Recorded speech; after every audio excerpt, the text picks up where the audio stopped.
purpose of today's hearing is to address concerns related to Syrian President Ahmed al-Shara and discuss the wide range of challenges that he needs to contend with for Syria's transition to succeed, including as it relates to security force integration, minority rights, justice, and accountability.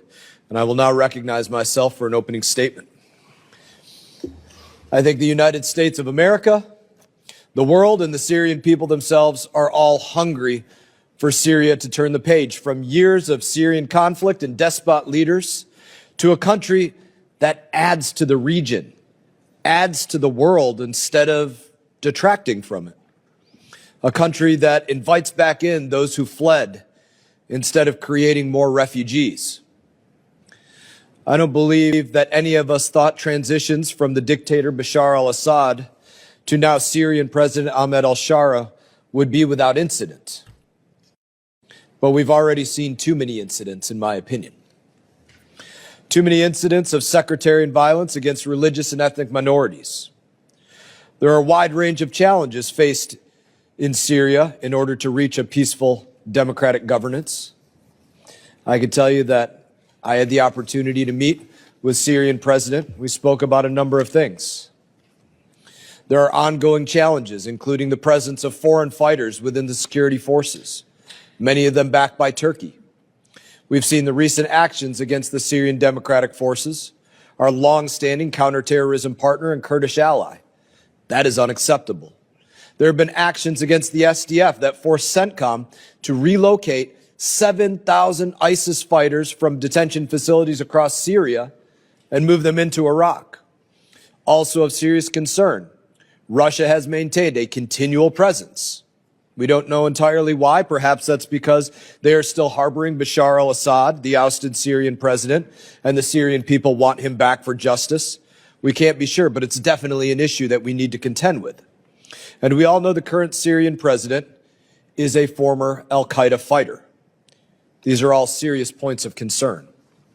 When I met with President al-Shara last November, I asked him very directly, why are he and I no longer enemies?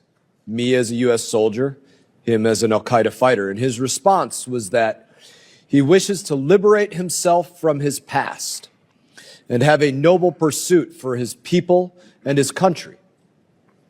When he met with President Trump the next day and joined the global coalition to defeat ISIS, that was a glimmer of hope. But the fact is, Syria is nowhere close to where they need to be today.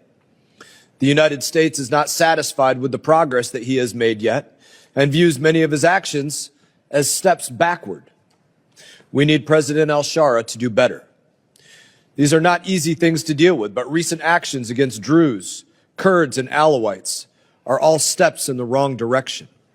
They do not create confidence for the United States in President al-Shara's desire to create, as he said to me, a noble future for the Syrian people, as he said he wanted to do.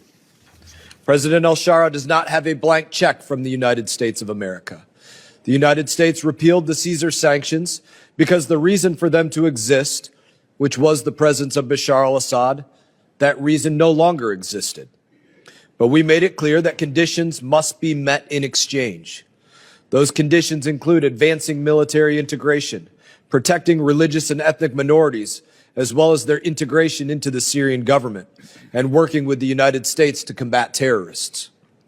Congress was pleased to see the recent integration deal signed by Syrian President al-Shara and SDF General Mazloum, whom I was happy to meet with in this past January, which was a step in the right direction. But this is the third of its kind to be signed, and the United States expects action, not empty words. The goal of today's hearing is to examine the challenges Syria faces and the implications for U.S. national security interests if Syria does choose to go down the wrong path.